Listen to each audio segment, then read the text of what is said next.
Michel Coulon, the captain of the Vanuatu United team. Andrew Vorman from Stuff, would you like to start things off? Yeah, Lars, commiserations.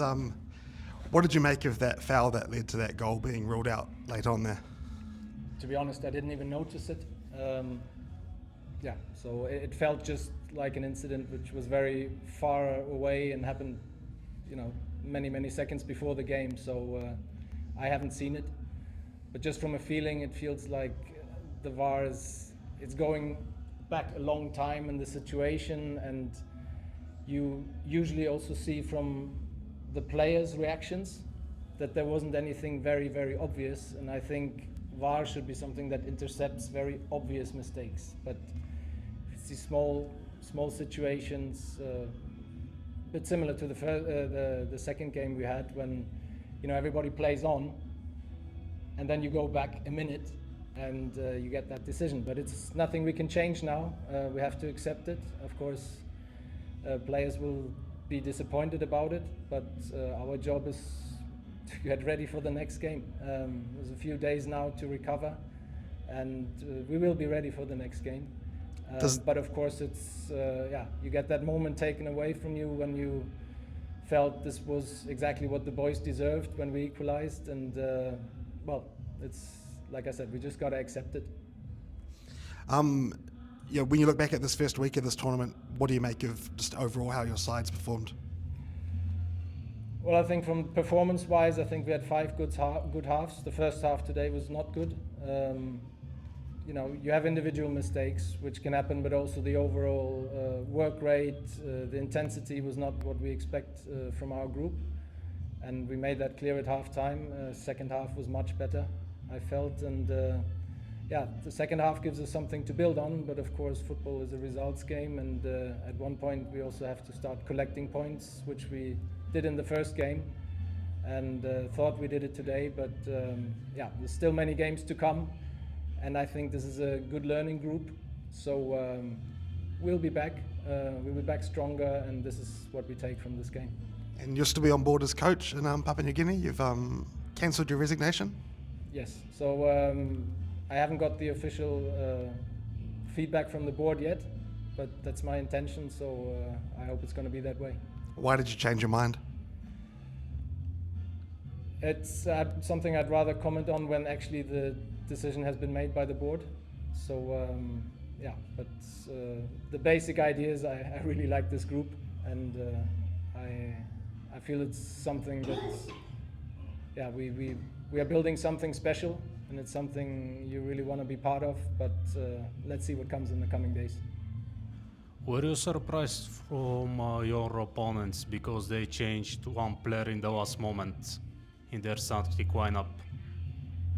No, I wouldn't say that surprised me in terms of, it's still early days. I don't know every player of the opponent. I think their general way of playing didn't change because of him.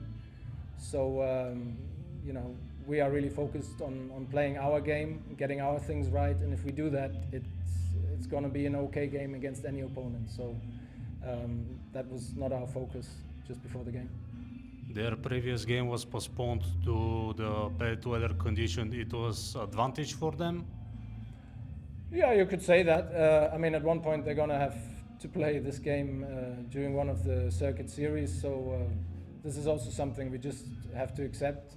We put some fresh legs on today, so it's part of this competition. I think the short breaks, you need to have a strong squad, and every player needs to play his part. So it wasn't really a topic for us because we can only focus on the things we can influence, and if the game is called off, having seen what happened elsewhere in New Zealand, I think we're very privileged to just play this game and do our job and play our sport. So that was nothing that was on our mind before this game.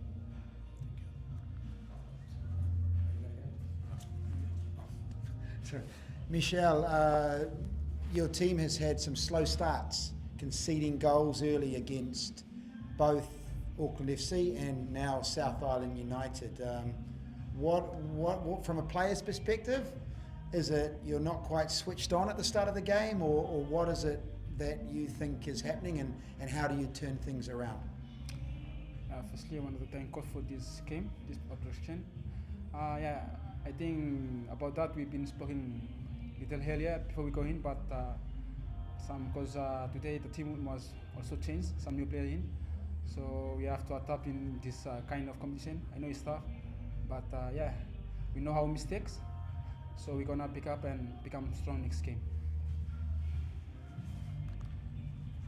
Lars, can I just ask you, obviously a couple of changes from the game against Auckland. Did you see that making 4 changes at halftime, was that something that influenced the game for you? Sorry, Making 4 changes at halftime, was that something that you think changed the game? Yeah, I think it very obviously changed the course of the game. Obviously it's unfortunate that not all the changes that we made before the game improved our performance, but like I said, it's part of this competition. We have to give players a rest also in between, because usually you should have 3 days if you play full games to recover fully, and it's fine. We're very thankful to play in this competition, but it's something definitely that at least I feel we need to look out for as a coach. So it's a squad competition, and like I said before, I think this team we have, it's a good learning team, and we will keep learning and we'll keep improving. So I think the second half was maybe the best we played in this tournament, which is not a bad thing. So that's something we will take from this game, and then there's still plenty of games to play, and we've taken our first point in the first game, so now obviously we will look to collect more points at this stage. Well, thanks Lars, thanks Michel, and we'll see you in Port Moresby. Thank you.